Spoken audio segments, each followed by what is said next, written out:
우리 증시가 하루 사이 1% 넘게 오르며 코스피가 2130선을 회복했습니다. 미국의 중앙은행인 연방준비제도가 기준금리를 동결하면서 투자 심리에 긍정적으로 작용했습니다. 공모형 주가 연계증권 ELS를 담은 신탁 ELT의 은행 판매가 제한적으로 허용됩니다. 금융당국이 발표한 고위험 상품 투자 개선안 집중 진단해봅니다. 결혼한 지 5년이 안 된 신혼부부 가운데 절반 가까이가 집을 소유하고 있는 것으로 나타났습니다. 신혼부부 대부분이 대출 빚이 있고 열의 셋은 1억 원대 빚이 있었습니다.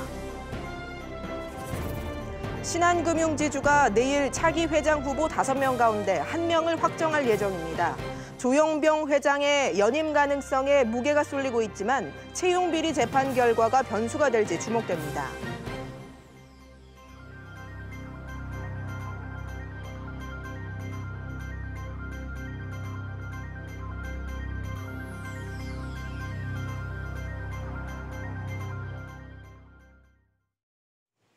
시청자 여러분 안녕하십니까? 12월 12일 비즈플러스 시작합니다. 첫 소식입니다. 미국의 중앙은행인 연방준비제도 이사회가 기준금리를 동결하면서 우리 증시가 크게 올랐습니다.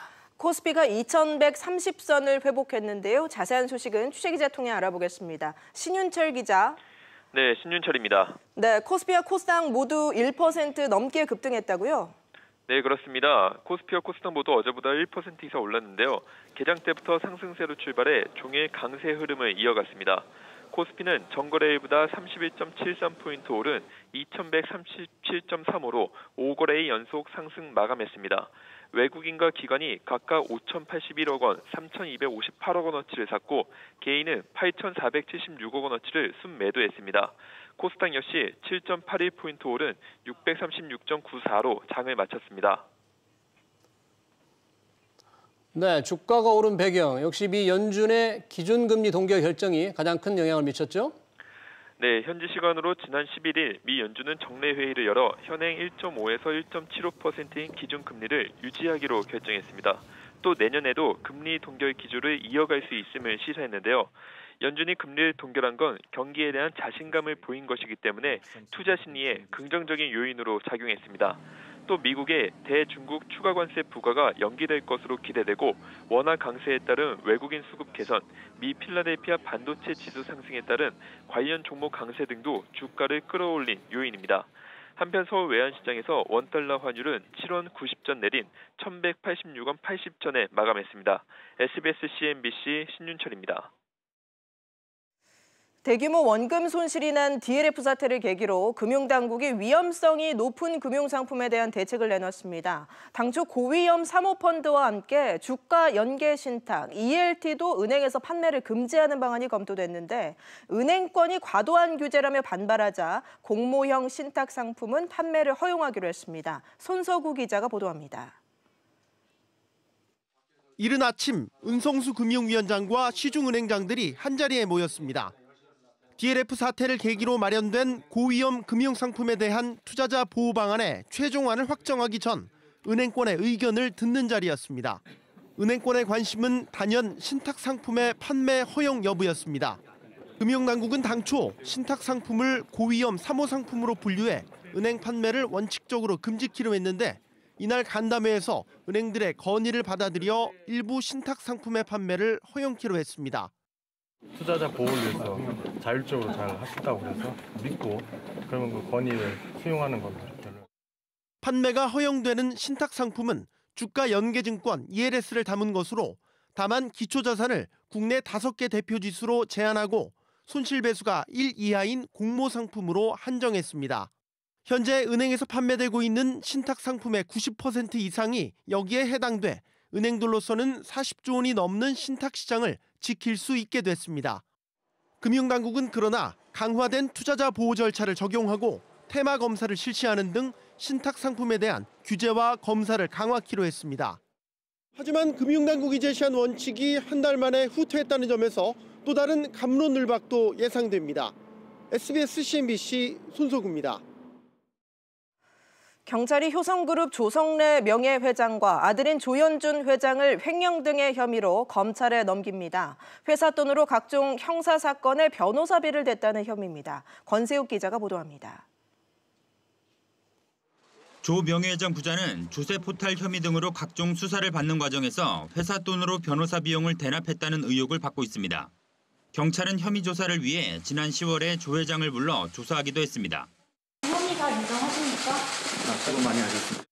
이 사건과 별개로 조 회장은 200억 원대 횡령 배임 혐의로 기소돼 징역 2년을 선고받고 항소한 상태입니다.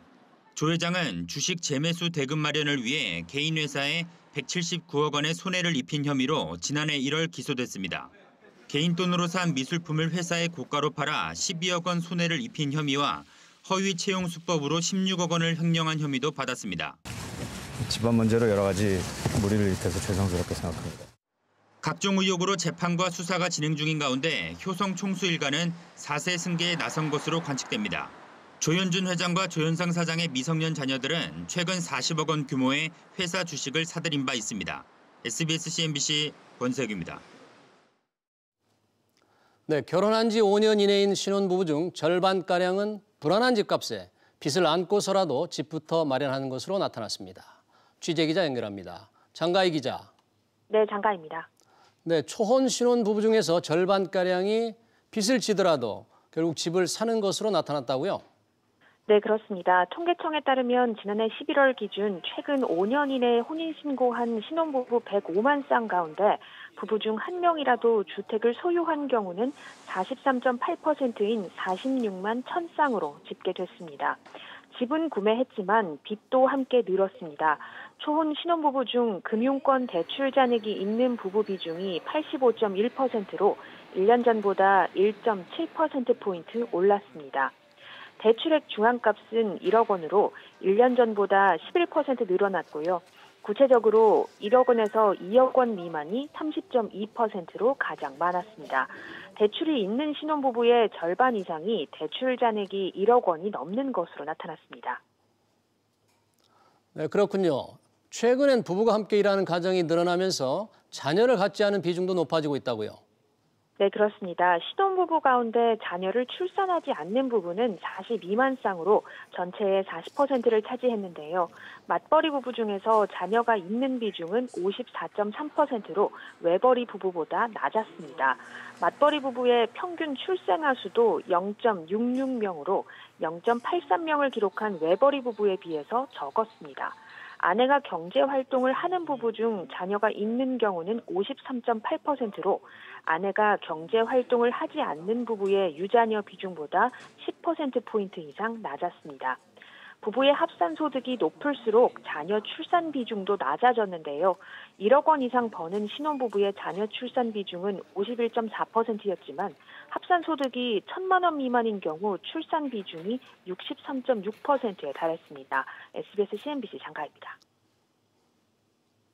취업이 안 되거나 명예퇴직한 분들, 창업을 하거나 자영업으로 생계를 이어간 분들 많죠? 경기 불황이 계속되면서 창업기업 3곳 중 한 곳은 1년 뒤 문을 닫는 것으로 조사됐습니다. 정인아 기자가 보도합니다. 지난해 새롭게 문을 연 기업은 총 92만 개로 사상 최대를 기록했습니다. 그러나 1년 뒤 얼마나 살아남았는지를 살펴보니 3곳 중 2곳만 영업을 유지한 것으로 조사됐습니다. 특히 5년 이상 버틴 기업은 3분의 1도 채 안 됐습니다. 산업별로 보면 금융 및 보험업의 생존율이 가장 낮았습니다. 1년 이내에 폐업한 곳이 절반 가까이 됐고 5년 이상 영업한 곳은 20%가 채 안 됐습니다. 개인 사업자로 간주되는 보험중개사나 대출 모집인들의 진출입이 빈번하기 때문이었습니다. 사업 서비스업과 예술 및 스포츠, 여가 관련 업종의 생존율도 낮게 나타났습니다. 자영업자가 많은 도소매업과 숙박 및 음식점업의 생존율도 평균 이하였습니다. 특히 숙박 및 음식점업은 2017년 기준 14만 6천 곳이 문을 닫으면서 전체 소멸기업 중 가장 큰 비중을 차지했습니다. 안정된 직장에서 일자리를 유지하기 어려워지면서 창업한 경우들이 늘어나고 있고요. 차별성을 갖추지 못한 상태의 창업이 이루어진 경우들이 많아서 고용 부분을 크게 악화시키고 있는 것으로 생각됩니다. 한편 폐업한 기업의 92.2%는 1인 기업이었으며 75%가량은 매출액이 5천만 원 이하인 것으로 나타났습니다. SBS CNBC 정인아입니다. 금융감독원이 기업들의 신용 위험 평가를 한 결과 대기업 9곳과 중소기업 201곳 등 모두 210곳을 부실증후 기업으로 지정했습니다. 채권은행들이 재무 건전성과 영업 실적 등을 따져본 결과로 C등급으로 분류된 회사는 워크아웃, D등급은 법정관리 수순을 밟게 됩니다. 경기 부진에 따라 평가 대상 기업 수가 늘면서 부실증후 기업 수는 지난해보다 20곳 늘었습니다. 은성수 금융위원장이 대형은행이 지방까지 진출할 것까지 있냐는 시각이 있다며 출혈 경쟁을 벌이고 있는 은행의 행태를 지적했습니다. 은 위원장은 오늘 열린 시중 지방은행장 간담회에서 밖에서는 은행이 생산적 경쟁보다 소모적인 경쟁을 벌이고 있다는 시각이 있다며 이같이 말했습니다. 미국 상무부가 최근 공개한 2차 재심 예비 판결에서 기존의 현대제철 열연강판 반덤핑 관세율을 5.44%에서 0.94%로 낮췄습니다. 포스코는 수출 실적이 없어 이번 2차 판정 대상에서 빠졌습니다. 열연강판은 자동차용 강판, 건축자재 등을 만들 때 사용됩니다.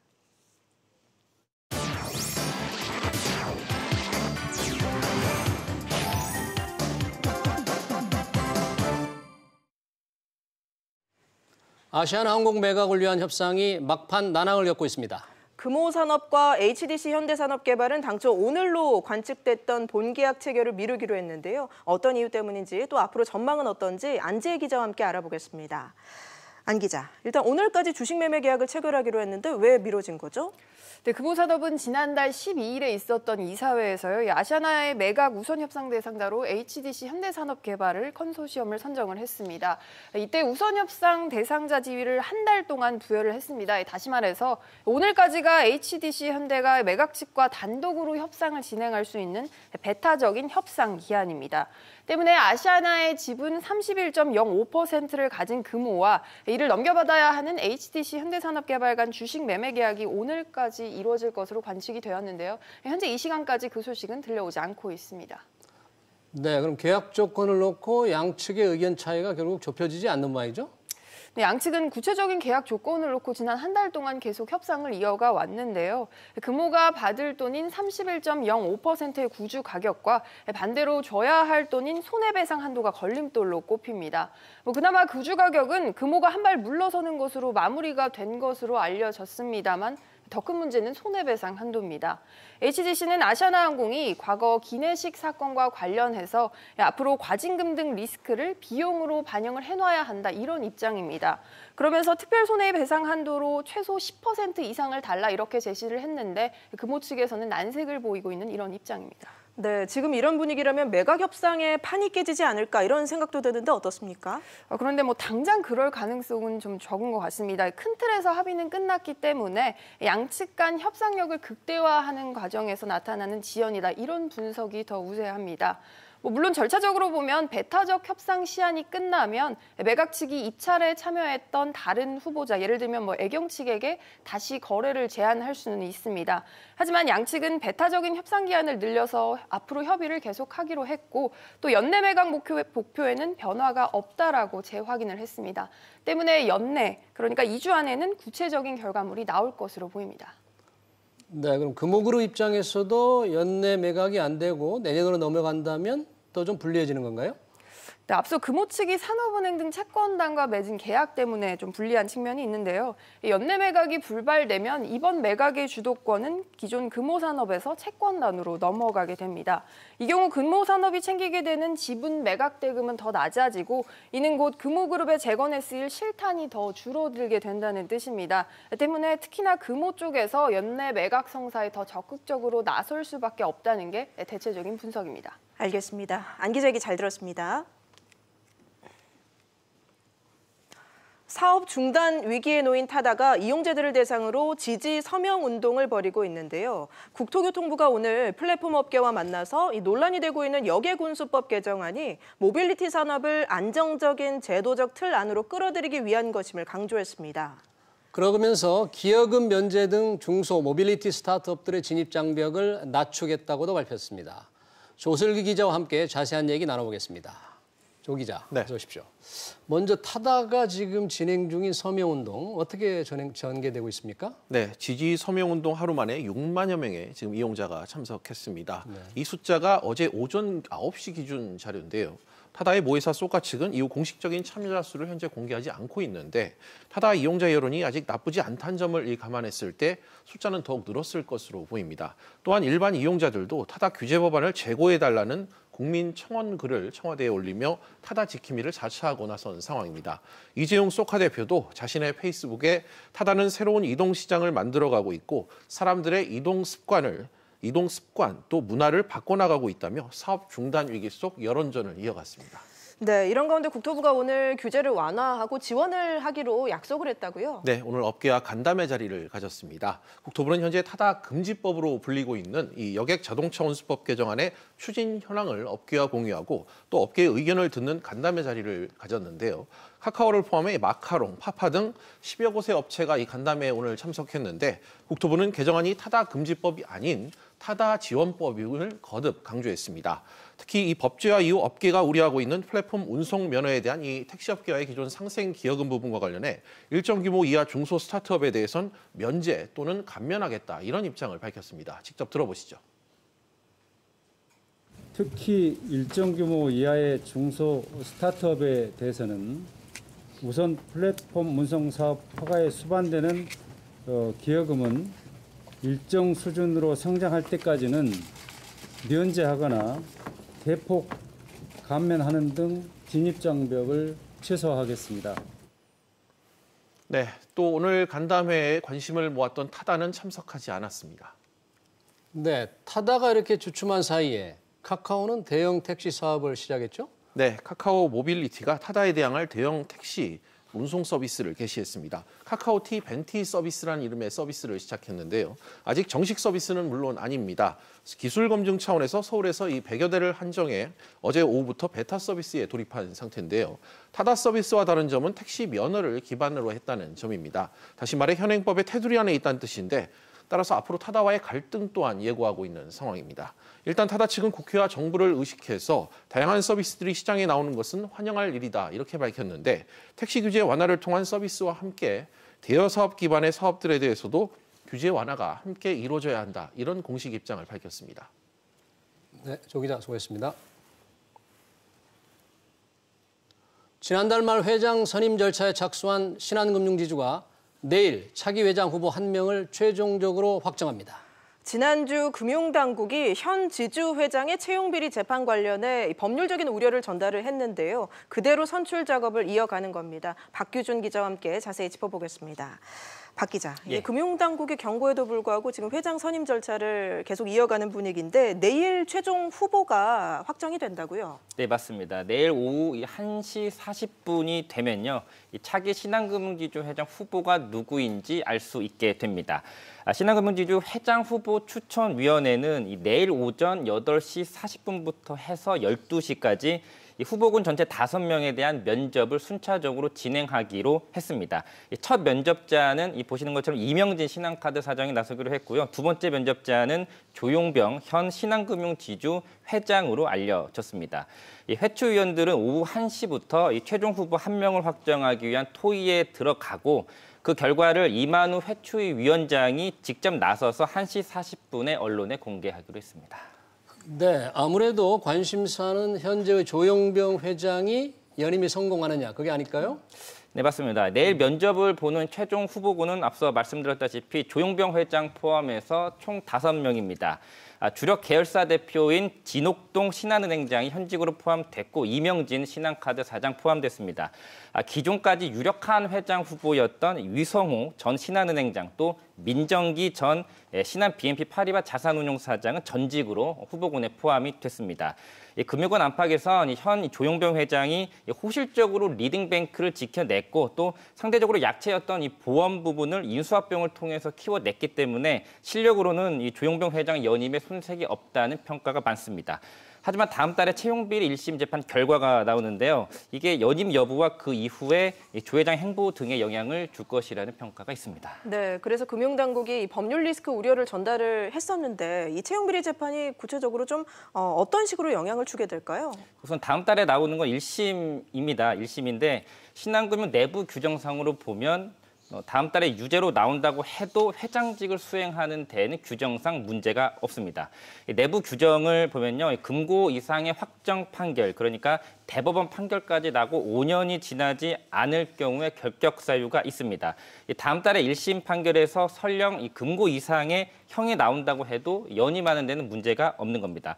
다만 항소 등으로 해서 두고두고 재판을 받으러 가야 하는 등의 문제가 있어서 경영상의 차질이 추후 빚어질 가능성은 배제할 수 없습니다.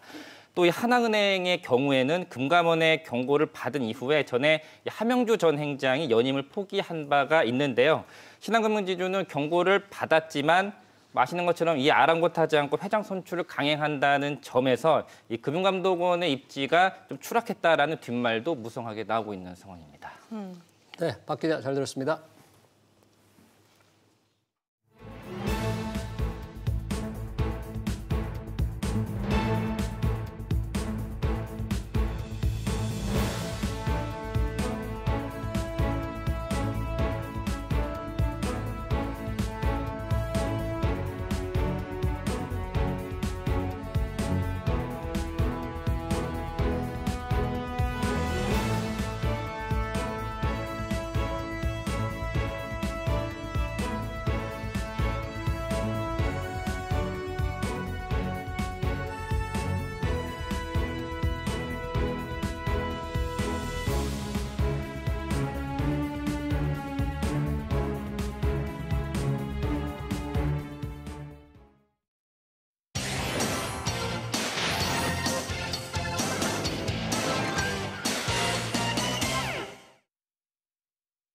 뮤지컬의 본고장 미국 브로드웨이에서 무려 40여 년 동안 롱런한 작품 애니가 연말과 함께 돌아왔습니다. 애니의 단짝 샌디 역의 이 골든 리트리버가 무대에 등장해서 보는 재미를 더하고요. 배우 김석훈, 황석정 씨가 새롭게 합류했습니다. 화면으로 만나보시죠. 보육원을 탈출한 애니는 떠돌이개 샌디를 만나 희망을 노래합니다. 오해가 떠요. 내일엔 힘들어도 조금만 참아요. 견뎌요. Tomorrow, tomorrow. 내일을 기다려. 내 꿈을 펼칠 거야. 뮤지컬 애니는 유쾌한 고아소녀 애니가 동화 같은 크리스마스를 보내게 되는 좌충우돌 이야기를 담았습니다. 40년 넘게 남녀노소 모두에게 가슴 뭉클한 감동을 선사한 작품으로 특히 애니의 단짝 샌디 역의 골든 리트리버가 무대에 등장해 보는 재미를 더합니다. 이번 공연에는 배우 김석훈 씨와 황석정 씨가 새로 합류하고 억만장자 워벅스의 새로운 넘버도 처음으로 공개됩니다. 조선시대 한양부터 현재의 서울까지 문화예술 도시로서의 서울의 어제와 오늘, 내일의 이야기를 담은 국악 무대가 찾아옵니다. 단순히 국악기만 연주하는 것이 아니라 흥겨운 사물놀이와 배우들이 연기하는 연극적인 요소, 샌드 아트 등을 접목했습니다. 다채로운 볼거리와 함께 한 해를 마무리하고 새해를 맞는 시민들에게 생각할 거리를 던져줍니다. 화려한 공간과 강렬한 색채를 주제로 한 전시회가 열렸습니다. 70만 SNS 팔로워를 보유한 러시아 사진작가 크리스티나 마키바의 작품들로 채워진 파티룸과 세계 컬러 트렌드를 주도하는 미국의 색채연구소 팬톤이 매년 선정한 색상의 역사 등 11개 전시실로 꾸며졌습니다. 올해 마지막 인생샷을 남길 수 있는 색상의 왕국으로 관람객들을 초대합니다.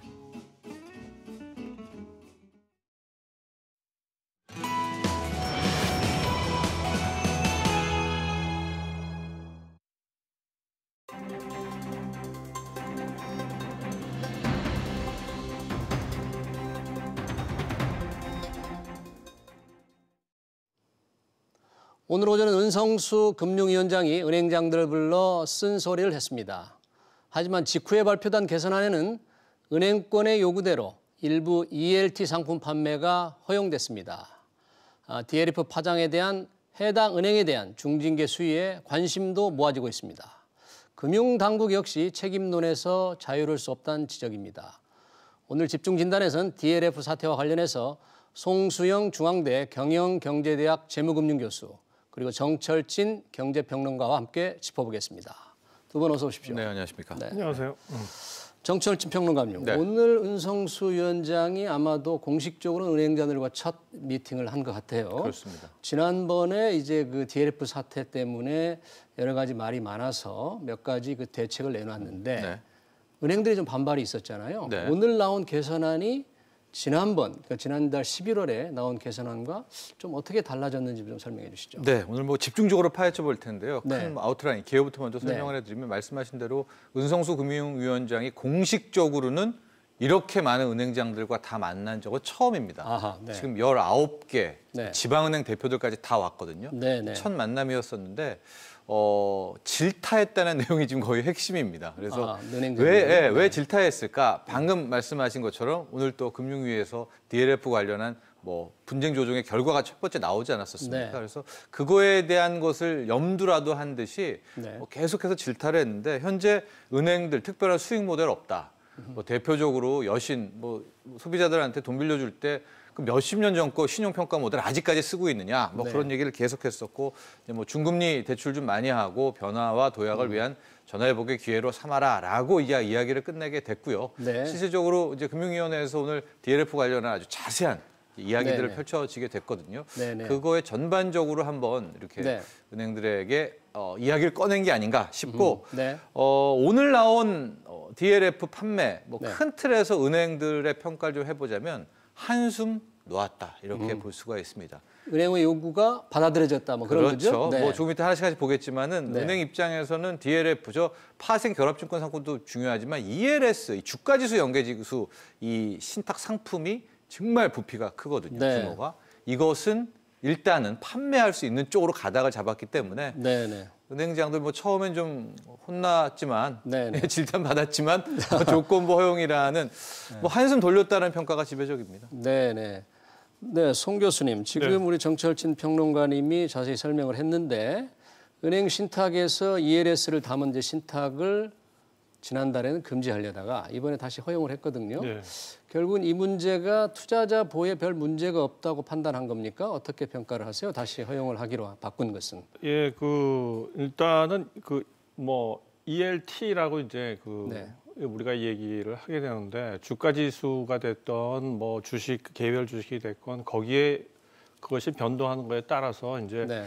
소위 투자하는 분들한테는 트러스트 신탁 계정을 제공해서 신탁의 형태로 들어와서 그다음에 성과를 내 가지고 그거를 이제 나중에 돌려주는 네. 이익을 돌려주는 건데요. 이것이 이제 문제가 됐던 부분이 이게 40조 규모까지 네. 86년도에는 사실 해외에서도 좀 걱정을 할 정도로 86조 7천억 정도까지 우리나라가 ELS 관련된 네. 상품을 출시했습니다. 그 얘기는 이제 그 중에서도 이번에 문제가 된 거는 이제 그 40조 규모가 이 이제 트러스트 신탁 계정의 형태를 띠고 있지만은 소위 주가 지수나 주식이라든지 아는 다른 뭐 네네. 투자 연계 상품에다가 이어서 이제 쓰는데요. 네. 이게 이제 40조 규모가 되는데 이 중에서도 이제 3호가 있고 공모가 형식적으로는 있습니다. 네. 근데 3호가 대부분이고요. 네네. 공모는 적은데 이 부분을 이제 금융위원회에서 이제 고난도 위험 금융 상품이라는 걸로 이제 딱 명명을 해버리게 되면 투자 위험이 높은 금융 상품. 네, 그렇게 되면 아무래도 소비자들이나 금융 상품에 투자하려는 사람들이 전부 다 빠져나간다.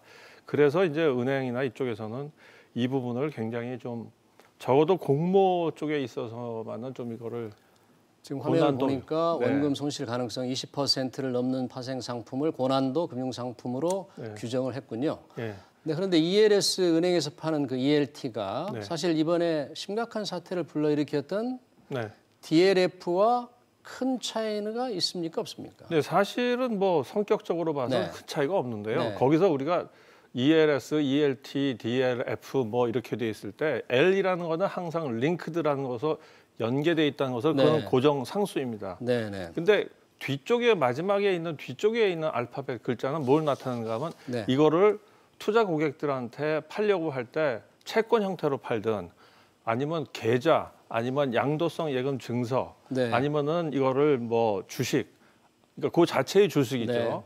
네.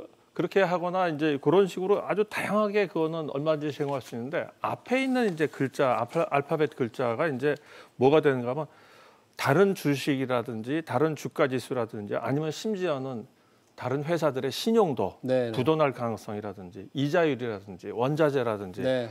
그렇게 되니까 이것이 결국은 굉장히 그 앞에 연계시켜서 그것이 어떻게 변동하느냐에 따라서 수익률이 결정되는 구조로 만들다 보니까 네.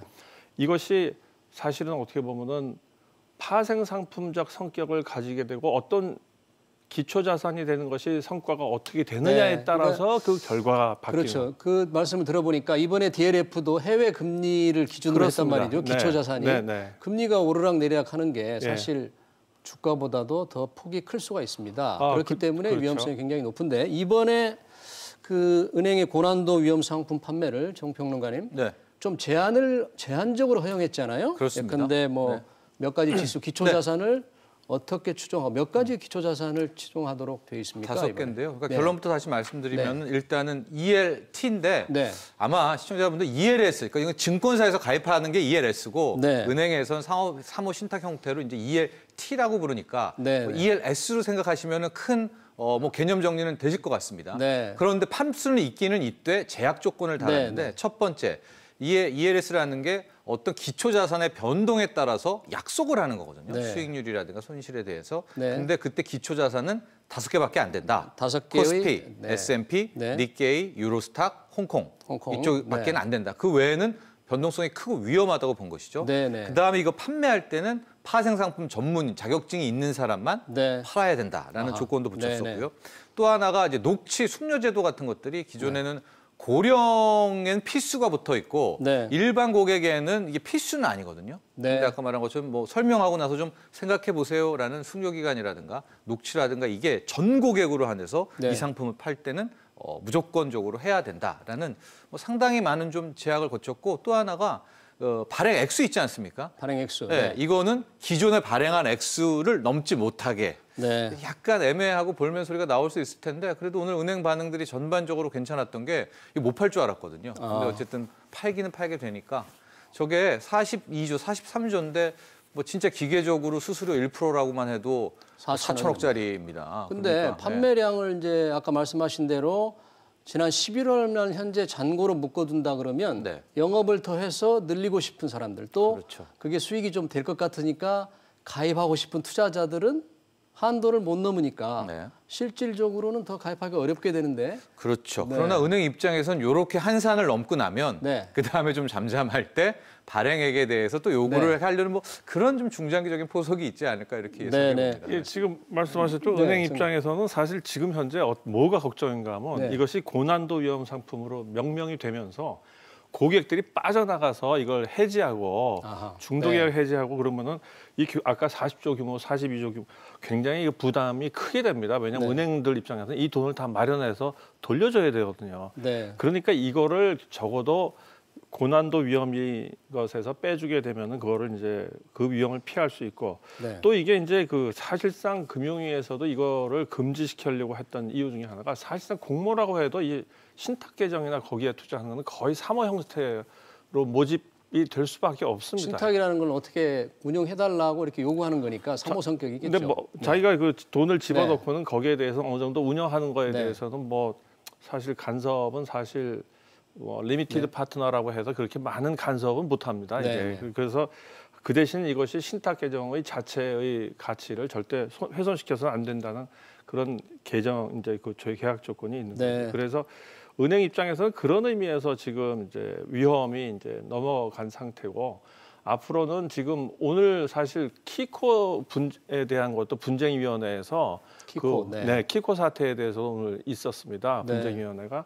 그때 뭘 이제 정하게 되는가 하면 2013년도 대법원 판결에 의해서 키코 사태 때 이것이 사기성 있는 판매는 아니라는 거는 인정을 받았습니다. 근데 이것이 불완전 판매다. 네네. 설명이 부족하다. 그로 인해 가서 그러면 어느 정도 보상을 해줄 것이냐. 이게 지금 오늘 열렸거든요. 그런데 키코는 오래전에 대법원 판결로 결정이 된 건 아닙니까? 금융감독원에서 그거는 이제 사기성 상품이 아니라는 것만 판정을 받은 건지 불완전 판매에 대해서는 여전히 아직 남아 있습니다. 특히 한 4개의 큰 회사가 현재 소송에 있고요. 이것이 한 3,100억 정도의 돈이 이제 달려 있는 걸로 제가 알고 있습니다. 그래서 지금 상태에서는 결국은 이 불완전 판매라는 거는 결국 DLF나 이런 것도 인정하게 가면서 그랬을 때는 이제 어느 정도 보상을 해줄 것이냐 이것이 이제 확정이 돼야 됩니다. 앞으로 이제. 뭐 키코는 이제 나중에 저희가 한번 또 토론하기로 하고.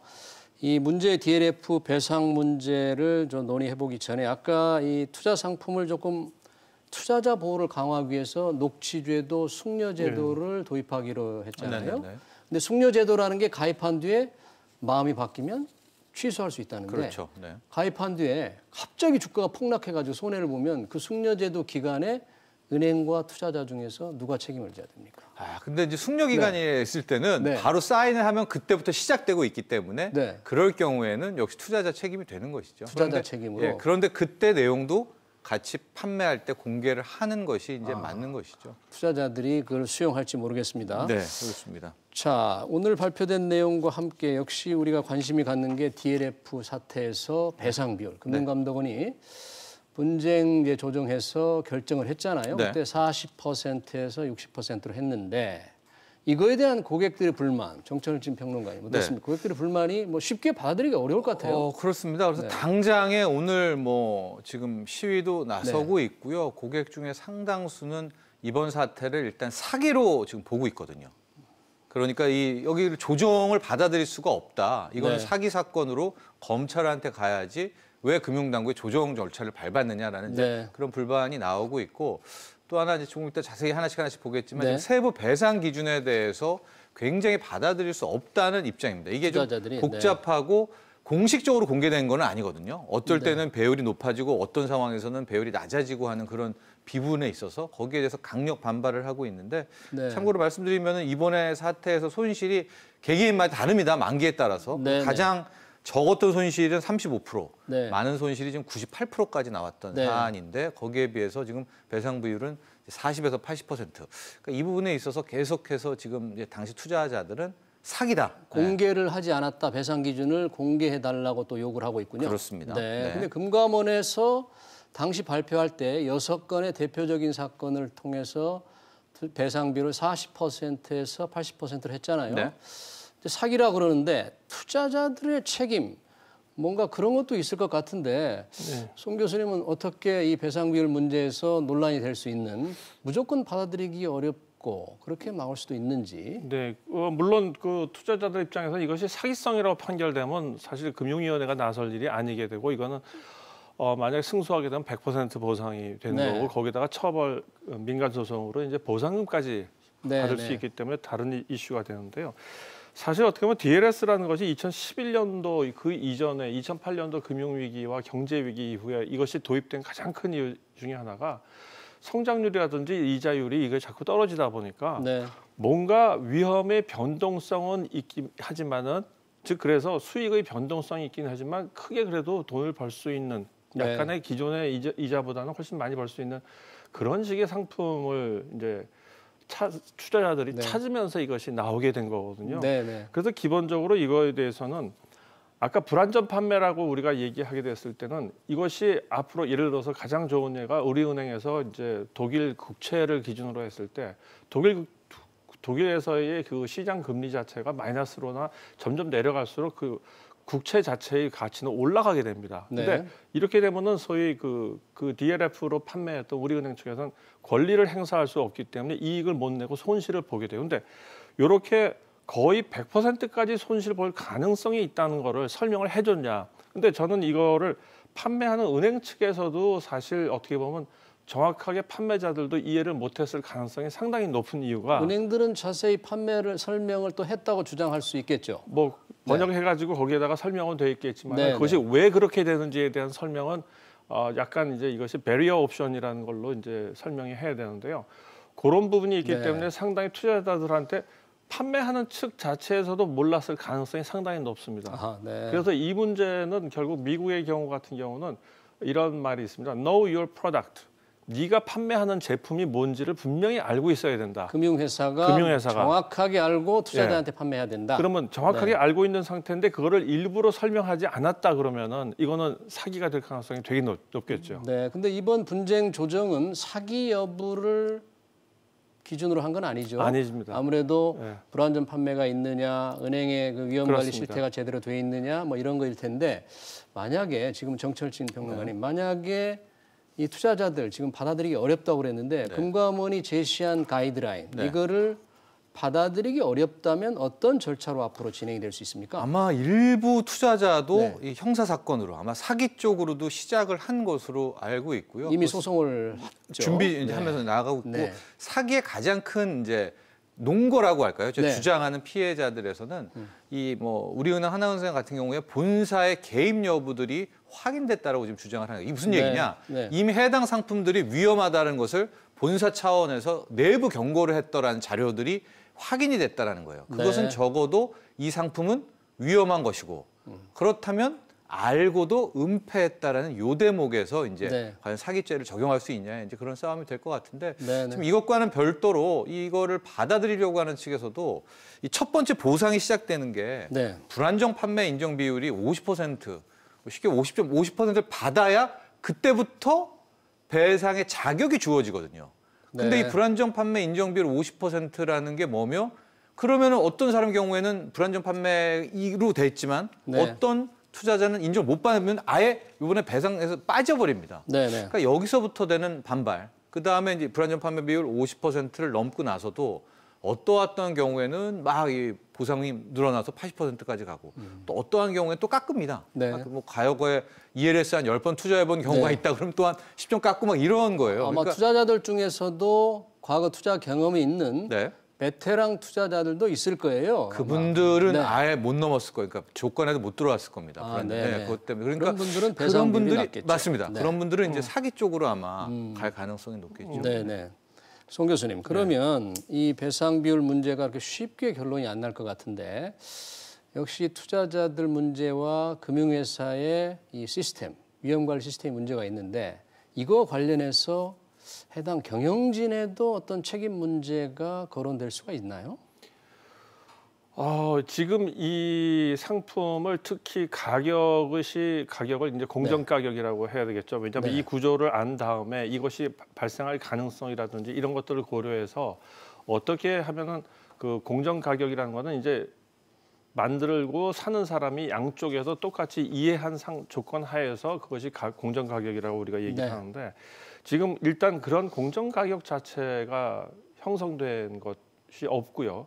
그다음에 제가 또 아까도 얘기했지만은 이 판매하는 은행이나 이쪽에서도 사실 이렇게 된 이거를 이제 구조화된 상품이라고 그 안에 조건들이 너무나 세세하게 다른 조건들에 따라서 이 수익률이 달라지고 하는 걸 만들어 놨기 때문에 이런 경우에는 그 가격을 산정하기가 대단히 어렵습니다.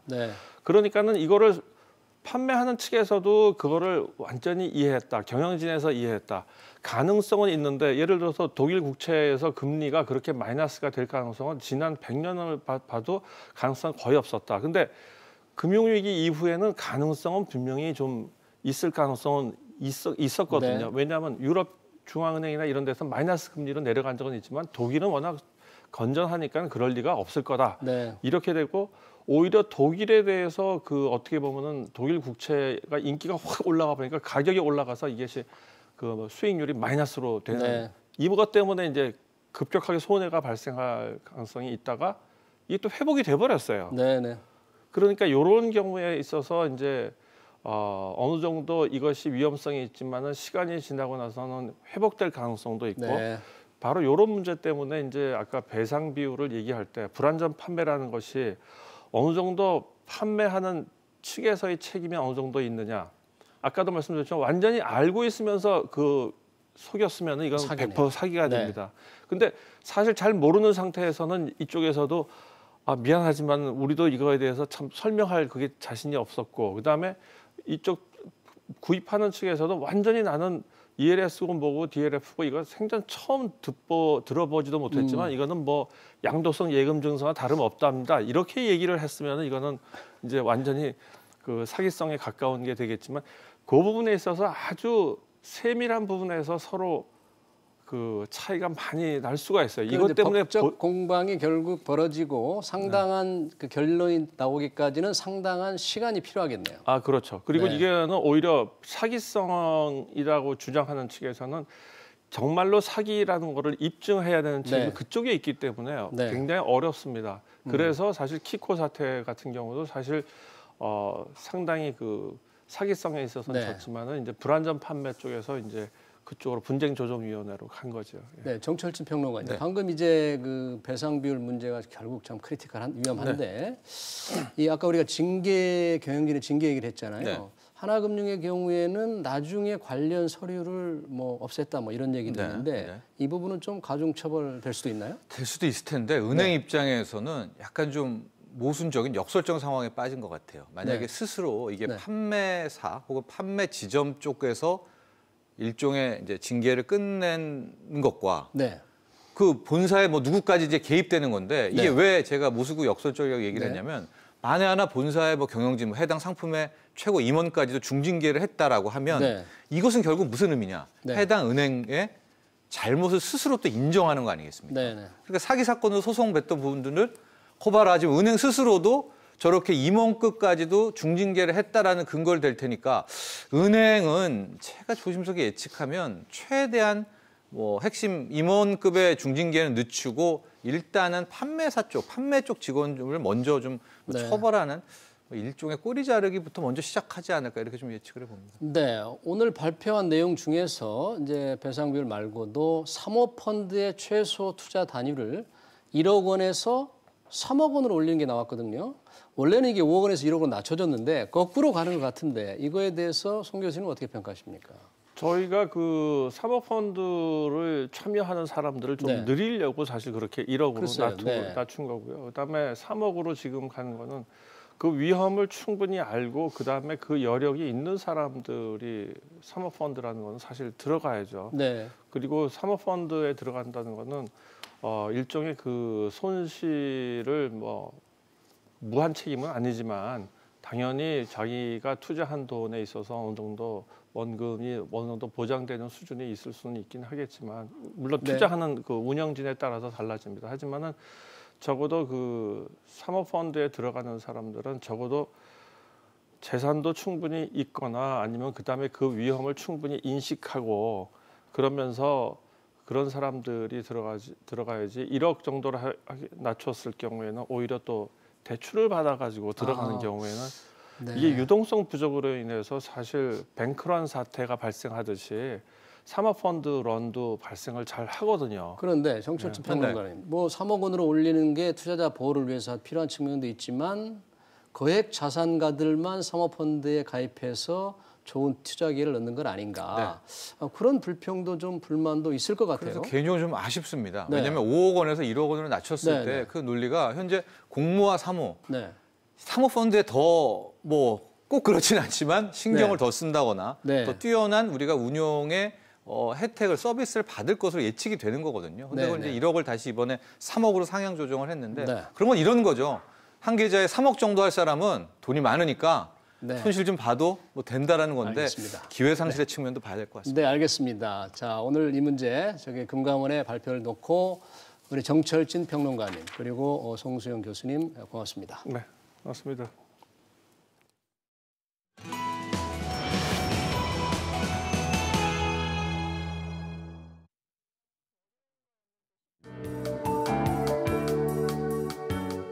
안녕하세요. K웨더 라이프스타일 예보 고광용입니다.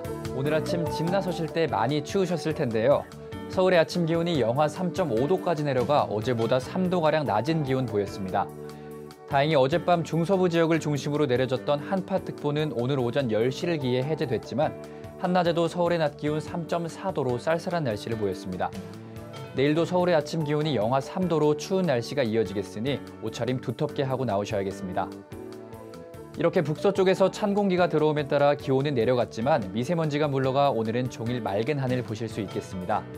다만 내일 오후에 중서부 지역을 중심으로 미세먼지 농도가 나쁨 수준까지 오를 수 있어 미세먼지용 마스크 꼭 착용하시기 바랍니다. 또한 강원 영동과 일부 동해안 지역으로는 대기가 매우 건조하겠으니 불씨 관리에 유의하셔야겠습니다. 한편 내일 저녁부터는 중서부 지역과 경북 북부 내륙, 전북 북부 지역에 5mm 내외의 비나 눈이 내리겠습니다.